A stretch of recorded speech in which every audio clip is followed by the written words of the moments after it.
Written and directed by Alex Garland, the 2015 science fiction film Ex Machina follows a young programmer trying to figure out if an android can be so advanced that it's indistinguishable from a human.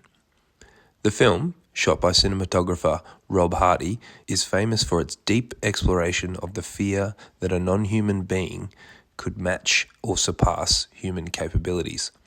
However, when you look at the beginning of the movie, before the artificial intelligence is even introduced, you can see an intriguing exploration of how humans struggle to express their thoughts and emotions. In its opening sequence, Ex Machina establishes that it is not only about the difficulty of creating a machine that can effectively talk to humans, but about human beings who struggle to find ways to communicate with each other in an increasingly digital world. The film's establishing shots set the action in a busy modern office.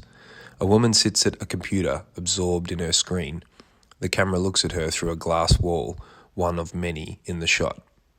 The reflections of passers-by reflected in the glass and the workshop's dim blue light make it difficult to determine how many rooms are depicted. The camera cuts to a few different young men typing on their phones, their bodies partially concealed by both people walking between them and the camera and by the stylized modern furniture that surrounds them. The fourth shot peeks over the camera monitor at a blonde man working with headphones in. A slight zoom towards his face suggests that this is an important character, and the cut to a point-of-view shot looking at his computer screen confirms this. We later learn that this is Caleb Smith, played by actor Domhnall Gleeson, a young programmer whose perspective the film follows. The rest of the sequence cuts between shots of Caleb's POV and reaction shots of his face as he receives and processes the news that he has won first prize in the staff competition. Shocked, Caleb dives into his smartphone and texts several people the news. They immediately respond with congratulatory messages, and after a moment the woman from the opening shot runs in to give him a hug. At this point, the other people in the room look up, smile, and start clapping, while Caleb smiles disbelievingly, perhaps even anxiously, and the camera subtly zooms in. Throughout the entire sequence, there is no sound other than the ambient, non-diegetic electronic music that gets slightly louder and more textured as the sequence progresses.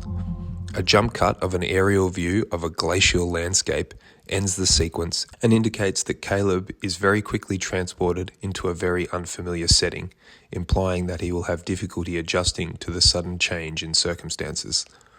Without any audible dialogue or traditional expository setup of the main characters, this opening sequence sets viewers up to make sense of the film's visual style and its exploration of the ways that technology can both enhance and limit human communication. The choice to make the dialogue inaudible suggests that in-person conversations have no significance. Human-to-human conversations are more productive in this sequence when they are mediated by technology. Caleb's first response when he hears the good news is to text his friends rather than to tell the people sitting around him, and he makes no move to take his headphones out when the in-person celebration finally breaks out. Everyone in the building is on their phones, looking at screens or has headphones in, and the camera is looking at screens through Caleb's viewpoint for at least half the sequence. Rather than simply muting the specific conversations that Caleb has with his co-workers, the ambient soundtrack replaces all the noise that a crowded building in the middle of the workday would ordinarily have. This silence sets the uneasy tone that characterizes the rest of the film, which is as much a horror thriller as a piece of science fiction. Viewers get a sense that all the sounds that humans make as they walk around and talk to each other are being intentionally filtered out by some presence, replaced with a quiet electronic beat that marks the pacing of the sequence, slowly building to a faster tempo. The visual style of this opening sequence reinforces the eeriness of the muted humans and electronic soundtrack. Prominent use of shallow focus to depict a workplace that is constructed out of glass doors and walls makes it difficult to discern how large the space really is. The viewer is thus spatially disorientated in each new setting.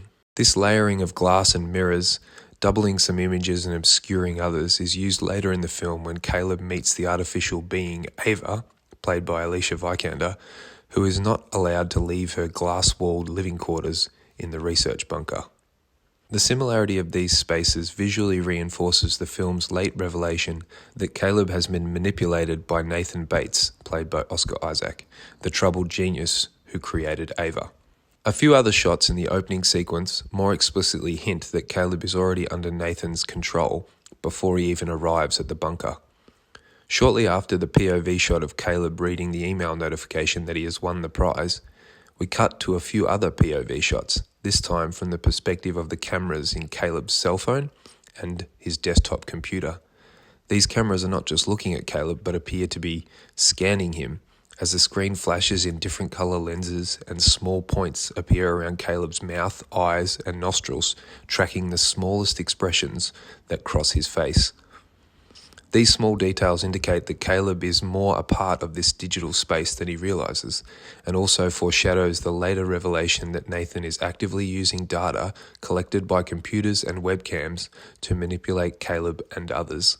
The sequence and the film ultimately suggest that we need to develop and use technologies thoughtfully, or else the thing that makes us most human, our ability to connect through language, might be destroyed by our innovations. All the oral and visual cues in the opening sequence establish a world in which humans are utterly reliant on technology and yet totally unaware of the nefarious uses to which a brilliant but unethical person could use it for. Ex Machina is recommended for enthusiasts of thought-provoking science fiction and psychological thrillers. This film appeals to those intrigued by themes like artificial intelligence, human consciousness, and ethical technology dilemmas. The movie's narrative challenges the intellect and engages with moral questions, making it an intellectually stimulating choice. You can watch Ex Machina on Google Play, Amazon Prime, and Apple TV.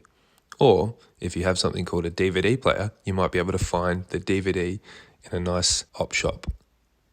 Thanks for listening.